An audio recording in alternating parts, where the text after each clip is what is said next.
Welcome back, everybody, to We Are TPM with myself once again, Kyle Teixeira, sitting next to this guy, John Teixeira. We are back today to discuss what investors are doing in this market at the end of 2025. What investors are doing at the end of 2025's market. Or just the current market that we're in. Yeah, well, we're dating this thing. So if you guys have any questions about this, want to discuss next year or any time in between, give us a call, 817-818-9039. Shoot us an email at showmethemoney@wearetpm.com. Let's get into it. So this sounds vague, but really we want to discuss what we're in the current market. There's a lot of speculation going on around everywhere, right? Some people think it's bad, some people think it's good, and usually when you're in these types of things and you got a lot of uncertainty or you have a lot of different views, it means that there's areas that may be working and areas that aren't, right? So you got to be on top of it. So what's the first one? It's uncertainty. Just to hit on that, you're right, because uncertainty creates it creates a lack of movement, right? People, when they're uncertain and there's not a clear path forward to do whatever you're trying to do, in this case, build wealth with real estate, then less people do it. Yeah? Yeah. I mean, but then everybody thinks if nothing's moving, should I not buy stuff? Because then I can't sell it. So what are we seeing? We're seeing that deal flow is still happening. Deal flow is still there, but it's fast, as it would say, fast, not friendly. Like we're seeing a lot of first come, first serve deals, a lot of off-market deals with tight close timelines. Everything needs to be verified and do your own due diligence, all that stuff. And that's because it trickles down when you get into these higher paced markets or you get into the markets where some things may not moving conventionally. Well, what do the people who need to sell faster do? They jump to a secondary market, which is what, off-market deals are, generally at a discount.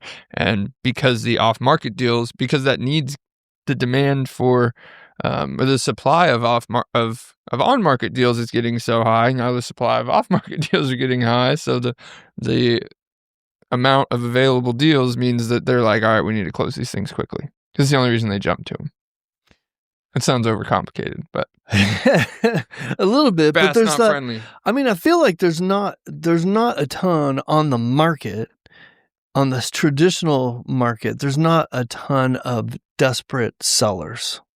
Doesn't look that way right now. But they are out there. They're just being snatched up by investors that are good at representing them in an off-market way so that investors can make a buck, right? So that investors can still find deals that will make them money, right? Yeah, because it's not that the deals aren't scarce. It's good margins are, right? And that's what they're looking for is good margins. So sometimes traditional real estate sales with traditional real estate agents, I mean, I love them and all, but sometimes they don't know how to put together these kinds of deals that investors are looking for. They don't know how to take advantage of the current conditions to get things done. And I think that's part of the symptom of what you're referring to. Yeah, and we're entering a market where good deals is what everyone's looking for, right? So they're not going to wait around, Yep. If you need 3 weeks to decide to run your numbers and everything, you're already out of that deal. Yep. Like if you're not going to consider that speed, then you're already out. So, are renters moving? We got renters moving? Oh, goodness gracious, are they? There's a new bar for leasing. We've been talking about it on this podcast for a while. It's becoming it's a very general way of saying it, but we've talked about a lot of different things to improve leasing, or to make leasing better. This market's showing us that they're becoming requirements, right? We're talking about speed. Speed is now a competitive advantage. Yeah. Yeah. You'll lose, well, I'm not sure, you'll lose applicants, right? If you have several applicants, you'll lose applicants not processing fast enough onto something else because they have so much to choose from. Well, not just that. It's if this people are looking online, looking on Zillow or wherever they're at, and they see a rental they like, and they're looking for a house, then they want to be able to schedule a showing in an hour and go look at it in 2 hours. And make a decision, have an application in by the end of the night. Yeah, technology That is allows not yep. just the new way we've talked about a lot. It's now the requirement. They're not going to wait around for a listing agent to call them back. Even the fastest listing agents available with teams ready to do this, they're still probably going to pick the self too, or they're going to be left alone. So if you're not set up for that, you're failing. Most landlords can't even access those abilities. So making sure your property managers are using them is huge, because even we're in a market where those problems are making better listings go for less money because they're not being seen by the vast majority. Another reason to consider using a great property manager. If you're doing it yourself, you can't afford all these tools, right? Yeah, exactly. That's why I said that, is because we knew this was coming. We've been talking about it for probably 5-6 years, but friction. But when you get into higher supply with these special market dynamics, friction kills your deal, right? If it's between you and 3 other people and they saw yours today and they didn't see the others tomorrow, and the wife wants to submit an application tonight, which one do you think you're going with? Yeah. I'm going with the one that I put my eyes on. Yeah. You probably are too, and so is everybody else. So that's friction kills. Yep. Friction kills. I like that. Friction kills returns. We should do a podcast called Friction Kills. I like that. We can make a movie called Friction Kills. All right. What do we got next? Not a good friction return killer. So, STR market. STR, everyone's looking back towards STRs, where the STR market's been down. Probably it really still is down, but you can help adjust returns with STRs. Why is that? Well, you could still get better returns if you're amenable to the way you do it, right? Meaning like the cash flow and how you get your money and when you get your money. And like, if you're set up to be able to handle the down times and the slow seasons or whatever it is, then you can still do better with a short-term rental overall, even though it's down. Right? Yeah, I mean, it's not so far down that becoming. It's what we've been leading towards. But it's really competitive right now, right? And when it's really competitive, quality has to be really high to make money. Yep. I got people starting listings. I've had a lot of not clients. I've had people who tried to become clients, decided to do them themselves, who have been on my phone lately asking how I'm succeeding in listings that they're not succeeding at, and sometimes it's just a simple answer of, well, the market's gone to professional management. That's the market wants that, and that's what they're going towards. I can't make you a professional manager, but I can tell you a good one. But it's the difference between upside and big risks, because STRs don't die slowly. They don't fail slowly. They fail suddenly. They get one bad review, and you're no longer getting bookings. And you get some platforms, you get 2 bad reviews. Now everyone that is back-to-back bad reviews, everyone who is booked with you gets an email letting you know, hey, did you see these 2 reviews? Make sure you still want it. And now you get cancellations, and it's not slow. It's a sudden snowball. The STR business takes constant tweaking. Credibility. Right? Yeah. You got to constantly be tweaking it. You got to constantly be looking at it, being in your business.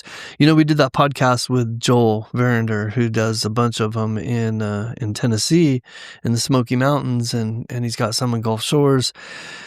And that guy is really good, right? He is right on top of his business, knows it upside down, constantly tweaking his listings, constantly tweaking his technology, making sure he's right on top of things, that the guest experience is constantly as good as he can make it, right? Yeah. And that's what it comes down to. That's what is required to succeed with a short-term rental. And changing with the market and making sure your micro markets. I learned something interesting, because we don't talk a lot about midterm rentals, but we do them here. They're becoming a little more prevalent because they play that middle ground of literally midterm rental. They play that middle ground of over 30 days, so but still set up like a short-term rental. And a lot of people fail these short-term rentals. They're trying to protect some downside by converting them to midterm rentals, which is an interesting point that our market, Dallas-Fort Worth, I spoke to one of the success managers at Airbnb, and he was telling me, well, in any other market I've ever seen midterm rentals, I don't suggest, they don't do that good. He's like, Dallas-Fort Worth is an outlier, that midterm rentals are very prevalent and succeed very well. He couldn't give me an answer why, other than there's a lot of travel and short-term stay living in this area. I think there's just a flood of people coming into the area like no other, and people would prefer to not have to set up a home, rent a home. They'd rather come in and stay somewhere for a few months while they're learning the lay of the land, trying to decide whether they're going to stay here. Is this opportunity that I've taken even one that I want to continue taking, or am I going to go back home? There's a lot of those kinds of people here, right? Yeah. And we talked about there's probably 10 other reasons that is why it is here. Market dynamics, price of a midterm versus a long-term rental is probably closer than in most places. A lot of different things. So wrap that up, because I feel like we're going all over the place. That's just short-term rentals is one more opportunity right now in the current market for our investors, right? Well, as investors in this market, they're structuring their downside protection in a way that is planned ahead of time. So if you're buying a short-term rental, can it be a midterm? Will it succeed as a midterm? Will it succeed as a long-term? Asking all three of those questions is definitely something that's happening right now. So we're investors. That's who we're talking to. What are we buying? What are we telling people to buy? What are you passing on? What assumption? What do you feel is the stress test? Well, to be honest, cash flow is hard in the traditional sense with your traditional single family residence. So you either got to create your cash flow by buying off market, like we talked about, do an STR so that you can cash flow a little bit more, which is not for everyone. So I don't suggest everyone go out and do that. But those are two ways to create that cash flow. If you have money that you want to pull out and put down into it so that you can create that cash flow, if that's what you need, then you can do it that way. But to be honest, those are the only ways in our residential market, other than, now's a great time to buy small apartment buildings if you're ready to start doing that, because now's the time. It's good for the market. Good time to start buying things at a discount. The people who bought a market is set by the people buying in that market. And if the non-investors aren't buying, which they're starting to not buy, then the investors swoop in and start giving, these 90 days on market listings, 20% haircut offers. And I mean, it's not unfair. It's not worth what you're asking if it's sitting on the market for 90 days. So, and sometimes retail price, if you don't have retail customers, isn't going to be achieved. Yeah. And we see it time and time again when we try to buy stuff, like, because we see this with foresight. So I'm like, well, it's not worth that, so I'll buy you this now. All right, well, I'm going to wait 90 days. Well, 90 days, I'm like, well, you just proved to me that it ain't worth what I offered you 90 days ago. So now it's going down again. So, and then they're like, oh, well, let me try again. And then, it's like, yeah, well, you're snowballing in the wrong direction. So don't do that. Consider, comparables and what you can get, what I can resell it for is very important. So if things are on their way down, then I'm going to buy it for 10% less than it's worth today, because I need to make sure I can sell it in 6 months for what I bought it for. So yeah, that's what an investor mindset is. So yep. I think things are going to level out and start going the other way, but rates have gotten to a point where we could start turning prices around, but you never know. I think you're going to get into this, but so forgive me if I'm jumping into a topic too soon, but to your point, real estate activity has picked up, and everybody I'm talking to is confirming that. So we're at the end of the year. We're in a month where it could go either way. Well, but November, December is typically a month that is very busy or very dead. And year by year is always different. Well, and everybody likes to talk about interest rates and the Fed and all that stuff, but in very simple terms, like, they did lower prices 0.25%. That's not what again this week, that's not what sparks the market back up necessarily. There's a lot of things that could spark the real estate market back up, but they did do something that's even bigger than that, and that's stop quantitative tightening and talk about switching quantitative easing in January. And You don't even need to know what that very complicated statement is supposed to mean and sound very complex. It's not as complex as they make it sound. It's either we're dumping money into the economy or we're taking it out. And in simple terms, they said we're going to stop taking it out and we're going to very likely start dumping it back in. Well, last time they did quantitative easing was 2020. And when they dump a bunch of money into the economy, they dump it into a bunch of hedge funds pockets or a bunch of Roth IRA pockets, whatever it is. They dump it into pockets of a bunch of people that spend it, and they spend it on assets, which is real estate, which is, Yeah. And that's why when Fed guys comes out and says that, Trump goes out and says, hey, buy stocks. I mean, it's just it's a direct correlation. It's not a speculation. It's mathematical. So that's what I expect to happen. Now, whether the Fed actually does what they say they're going to do, now that's speculation. Well, and we're and to your point, back to your topic, was what about our current climate is basically a downward trend of interest rates, or at least a flattening trend, right? It's come down a little, it's increased activity.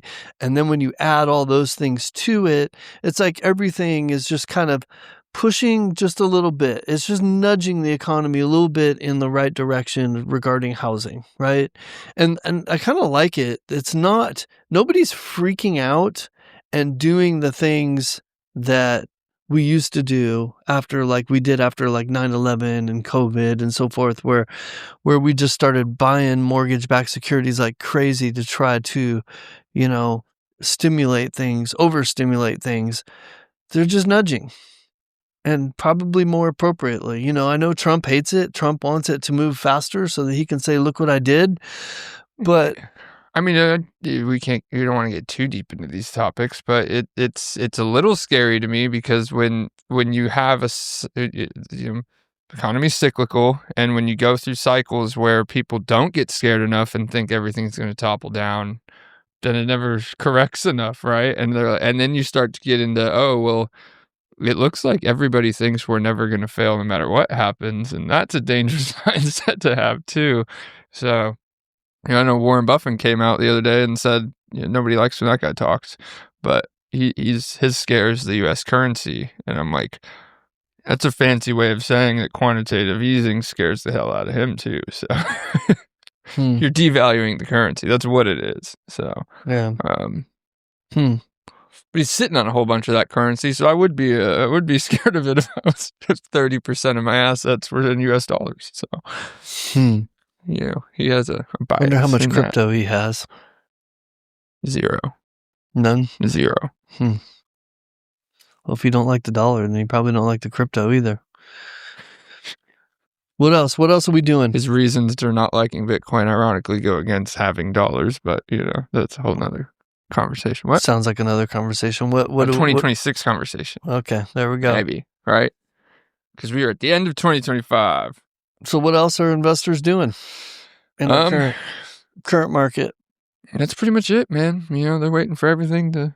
I'm just kidding. They're buying. Because at the front end of what I'm talking about, on the front end of any time the Federal Reserve Chair says anything about quantitative easing, before the government starts spending money, investors try to do it first. And that's what they do. That's what they're doing. To your point, I am noticing that. I'm noticing investors are out there. They are active. They are moving. The big investors, the big hedge fund investors, they're setting up shop in some cases to buy another X amount of homes or whatever it is, right? And so, yeah, that's happening right now. Well, yeah, and it's cyclical. And and they get ahead, to your point, they get ahead of everyone else. So the everyday investor usually follows, right? So when they're 6 to 12 months ahead of everybody, they've already been buying, and all of a sudden you've got this great idea. I'm going to go buy a house as an investment property. You're 12 months behind the big hedge funds. Well, and what everybody's asking that's not investors, and even, a big question I've been getting at the end of the year, are we in a bubble? We love that question, right? I've been getting that for the last 5 years. Are we in a bubble? Well, I'm not going to say whether we're in a bubble or not, but I will say how bubble dynamics work is generally you have to have a huge run up in that bubble for it to pop, right? And if you think we've had a huge run up in the last 5 years, we have, but it's been. My point is, if investors are starting to buy now and telling you that we may be in a bubble, that means they're saying they're buying now. Bubbles could last a year, they can go 5 years, they go 20 years. You never know. I think you need to explain that because I do not understand what you mean by what you mean, like a bubble on sales prices. Like that's always my question when everyone asks we're in a bubble. I'm like, bubbles are not. There's never been an economic bubble. There's an industry or something that is in a bubble that pops, and that causes. Bubbles don't always pop; they inflate and deflate. There you go. That's been my answer. I'm like, well, we're always in a bubble, or a deflating bubble, an inflating bubble. Like, you need to understand what that question is before you ask it. They're actually what people are really asking is: are prices too high, and is everything going to crash? And the answer is no. It's been flat for a long time. We've gone down, and bubbles aren't guaranteed to pop. That's the answer I've been giving. Is it's like, well, unless you don't, even we aren't. They're not guaranteed to pop, and I'm not going to say we are at all. I'm just saying I've been getting that question a lot. They don't, from an economic standpoint, they don't ever pop. They deflate a little bit. So how much do they deflate? What's the real question? Is commercial real estate in a bubble? Hell no. Is residential real estate in a bubble? I wouldn't call that either. No. Is there an interest rate bubble? Is there an asset bubble? Like, what's the question? There might be a stock market bubble. There might be a stock market bubble. I think that's the only one legitimate. By definition, there is a stock market bubble because of the price per earnings and because of that multiplier. Well, how many times has the multiplier been in the current state and not popped? Oh, dozens. I mean, a whole bunch of times. 2021, 2023, 2020. I mean, like, and that's only the last 5 years. We could probably go. The point is, you don't predict that way. But when the Fed says they're about to start quantitative easing, investors start buying before they do. That's a cyclical fact I'll give you. So there's your answer. I can attest to that is happening. All right. That's all you need to know. Boom. Mic drop. Podcast done. We're done. Take it easy. Bye. Well, if you have any questions on this, probably don't call us. But if you have any questions on... You can call me. I'll talk to anybody for any reason. Exactly. Let's go. He really will. He's not lying. 817-818-9039. He'll talk to anybody, so let it be you. But don't email me at show me the money at wearetpm.com because he definitely will not see that. I won't see it. I will see that, though. Kyle will see someone will see that. So someone will make sure we see that. Give us a call. Thank you for tuning in and, check out 2025. See y'all in 2026. Boom.